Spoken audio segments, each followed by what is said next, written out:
Yeah. Alright. Eric and Jazz, if you guys want to come by for your demo.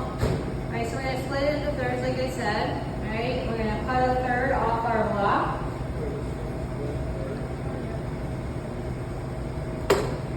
Alright, the big reveal, huh? All the layers. Kind of warm, but kind of see some of them. Now with puff pastry, when you go to roll it out, right, we made a lot of layers. We did 4 book folds, right? Just to put that in perspective, our croissants are Danish. We did 3 single folds that gave us around 55 layers, right? Between your folding and rotating, you're rolling it up. That's how you get all the layers. With this, you're looking at a little over 700, right? So it's a lot of layers. So you can imagine that when this bakes, it expands at least, 10 times its size, right? So when you go to roll it out, we want to make sure you roll it really thin.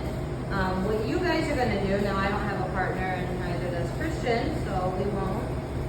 But with your third piece, right, you're going to split your guys in half.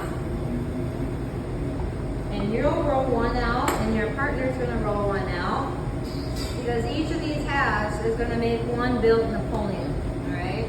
So I'm going to show you, when we go to roll this out, you want to make sure it's about 1/16 of an inch. So if we're used to rolling things that are a 1/4 inch and we know that that's pretty thin, go thinner, right? So 1/16 of an inch is what we're looking to do. Napoleons traditionally are a rectangular shape. Okay, so we're going to be looking to make this a rectangle.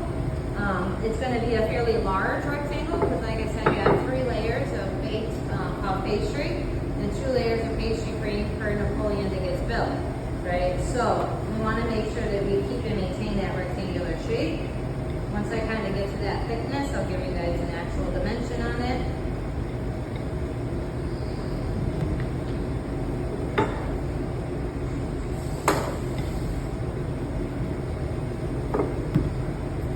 The good thing is since we did our 4th fold today, we made our dough a little bit more pliable, so when you go to grab yours and roll it, it'll be a lot easier. Before, being refrigerated for 2 days makes it really stiff and hard to roll. Make sure you have some flour so it doesn't stick. Actually, I'll throw a little dusting on the top here as well. Really thin, not paper thin to where you see through it, but you definitely want it to be thin enough to allow for that rise and that poof.